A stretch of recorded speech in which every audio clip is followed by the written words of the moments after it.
Mes chers amis, bonjour. Aujourd'hui, j'aimerais vous parler de la peur. La peur est ambiante, la peur est partout. Les médias en profitent pour rajouter encore de la peur, les réseaux sociaux, on n'en parle pas.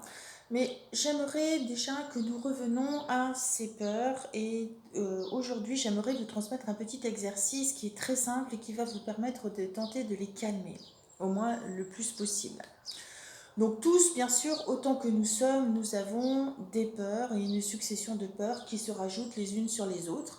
Bien entendu, elles sont toutes justifiées à un moment T dans notre vie, hein. Quand il y a un danger, ben notre inconscient va nous faire appuyer sur le bouton rouge et de façon à éviter le danger et va s'en suivre une peur qui va s'intégrer dans notre inconscient. À cela va se rajouter bien sûr les peurs de notre entourage, les peurs de nos parents, de nos éducateurs, de notre famille, de nos collègues de travail, enfin de toutes nos relations.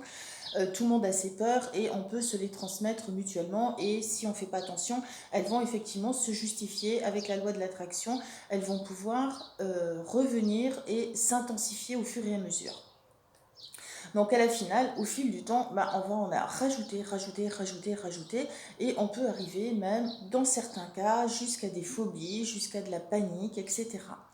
Donc par pitié, je vous invite dans ces vidéos qui se veulent aidantes avec votre cahier de confinement, je vous invite aujourd'hui à faire un petit exercice qui va permettre de les identifier déjà, d'identifier ces peurs qui se cachent derrière les peurs qui sont entretenues par la situation actuelle.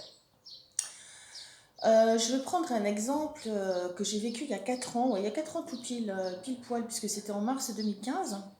Oh non, il y a 5 ans, je ne sais plus compter. Il y a 5 ans, j'ai fait un séminaire avec Tony Robbins à Londres.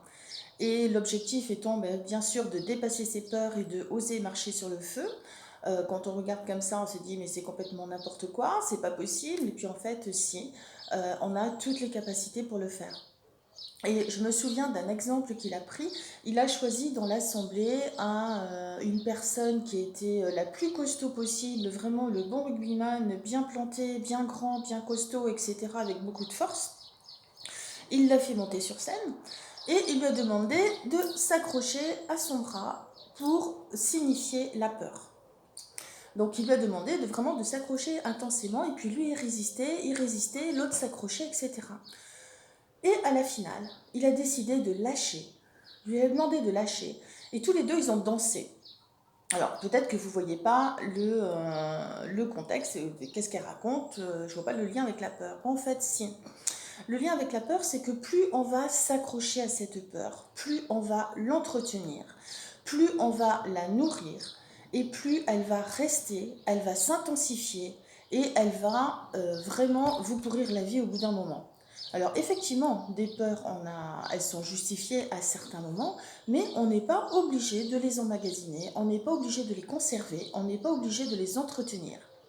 L'objectif va être, comme lui il a fait, il a changé, et au lieu que l'autre lui tienne le bras, ils ont fini par danser. Ça veut dire qu'il a lâché prise de cette peur, il l'a considérée, il l'a regardé droit dans les yeux, et il lui a dit simplement, ok, je t'ai identifié, t'as été là à un moment, c'était justifié, je te l'accorde, maintenant on peut jouer autrement, on peut vraiment se la jouer avec beaucoup plus de légèreté, avec beaucoup plus de calme, et tout s'est très bien passé. Voilà, et la peur a accepté et elle a fini par partir. Voilà, ou du moins s'apaiser un maximum. Voilà, donc le message que je voulais vous faire passer là, c'est vraiment plus on va s'intéresser à sa peur, plus on va l'entretenir, plus on va la nourrir et plus elle va rester enfouie au fond de nous. Et il y en a une, et une deuxième, et une troisième, et une quatrième. Et à la finale, si on fait rien, on va plus oser sortir de chez nous parce qu'on va avoir peur de tout. Donc voilà, ça c'était vraiment un message que je souhaitais vous faire passer. Quand on calme ses peurs, on va effectivement progresser sur notre épanouissement personnel puisqu'on va aller chercher à l'intérieur tout ce qui a besoin d'être libéré. Et les peurs ont vraiment besoin d'être libérées. Je ne dis pas de plus avoir zéro peur parce qu'on ne pourrait pas vivre non plus, mais au moins de les apaiser et de les conserver le plus judicieusement possible. Donc, l'exercice du jour, ce que je vous propose dans votre cahier de confinement, hein, si vous l'avez ouvert, si vous avez suivi toutes les vidéos que je vous ai faites, je vous ai demandé d'ouvrir un cahier de confinement et de noter au fur et à mesure les différents exercices que je vous propose. Après, vous le faites, vous ne faites pas, c'est votre responsabilité. Moi, je vous les propose parce que je sais que c'est aidant. Donc, dans ce cahier, je vais vous proposer de noter comme ça, à la volo, sans réfléchir, toutes les peurs qui vont venir. Une fois que voilà, votre stylo s'arrête à peu près, que vous avez noté à peu près toutes les peurs, bah, ça va être de les regarder et de les classer un petit peu par catégorie. Alors pour que vous puissiez bien comprendre où je veux en venir, je vais vous donner un exemple. Si par exemple vous avez noté la peur du manque, hein, la peur du manque elle est énorme chez beaucoup de personnes, je vous rassure, hein, j'en ai aussi. La peur de l'abandon, la peur de la solitude. Par exemple, on va prendre que ces trois-là. La peur du manque, la peur de l'abandon et la peur de la solitude. Quel est le point commun entre ces trois peurs? Le manque, ça nous amène du vide. L'abandon, ça nous amène un vide affectif. La solitude, on est tout seul, il y a un vide. Donc, le mot central, ça va être le vide. Vous me suivez? Maintenant, je vais aller regarder dans ma vie de tous les jours, je vais aller étudier un petit peu mon comportement, mes pensées, mes paroles, etc. Ou je vais demander à ma famille, profitons-en de se confiner tous ensemble. Donc, travailler ces choses-là en famille, c'est génial. Qu'est-ce que je fais pour combler ce vide? Hein, on a identifié, donc à travers trois peurs, on a identifié qu'il y avait un mot commun qui était le vide. Bah, qu'est-ce que je fais dans ma vie pour combler ce vide? Est-ce que je mange plus que de raison? Est-ce que je remplis mes placards jusqu'à ce qu'il n'y ait plus de place? Ou est-ce que j'achète 100 kilos de farine que je vais entasser dans mon garage et qui vont finir par pourrir? Est-ce que je dépense plus que de raison? Dès que j'ai cette peur qui s'active, bah, pof, je vais au magasin puis je vais aller acheter la 102e paire de chaussures, hein, que je mettrai peut-être jamais, mais c'est pas grave, elle est là. Est-ce que je m'accroche aux autres pour un petit peu pas les pomper, mais je peux pas dire ça, mais est-ce que j'ai une certaine dépendance affective qui ressort, que ce soit avec mon conjoint, avec mes enfants, avec ma famille, avec d'autres personnes, peu importe. Est-ce que j'ai tendance à envahir les autres et à leur transmettre toutes mes peurs? Est-ce que j'ai tendance à faire ce genre de choses? Donc je vous propose de réfléchir à tous ces petits éléments-là, hein, de demander à votre entourage aussi qu'est-ce qu'il pense de vos réactions par rapport à ça et qu'est-ce qui pourrait vous guider pour aller identifier ces peurs qui se cachent derrière ce mot vide, par exemple. Vous voyez, hein, on peut le faire aussi dans l'autre sens. Donc voilà, ça c'est l'exercice que je vous propose aujourd'hui.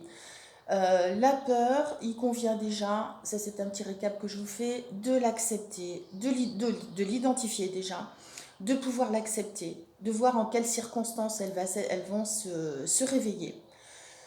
Il faut aller le voir parce que faire l'autruche, ça mène nulle part et en aucun cas à aller en introspection et aller à mieux se connaître. Hein. Identifier les choses, les regarder clairement, les yeux dans les yeux et négocier avec elles, et ben c'est ça qui va vous permettre de vous libérer. Et pour se libérer des peurs, c'est de ne pas les entretenir, de ne pas les nourrir pour pas qu'elles prennent de plus en plus de place. C'est de les écouter, de mettre en pause, de les écouter et de dire ok, et maintenant je vais passer à l'action pour vaincre cette peur. Cette peur, si je reprends la peur du manque, la peur de l'abandon, la peur de la solitude qui m'a amené au mot vide. Donc j'ai identifié comment je procède pour combler ce vide, qu'est-ce que je fais concrètement dans ma vie, comment je réagis. Est-ce que ces peurs sont vraiment justifiées? Est-ce que j'ai vraiment du manque autour de moi? Est-ce que je suis vraiment abandonnée?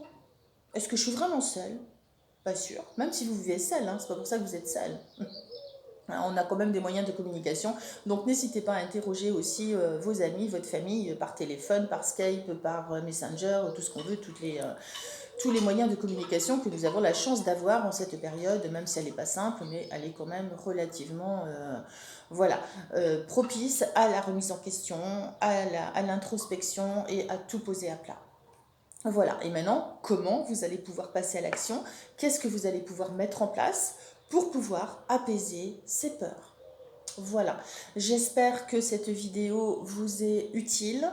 J'espère qu'elle va vous faire prendre conscience de plein de choses qui peuvent déverrouiller justement et vous permettre de vous libérer de tout ça.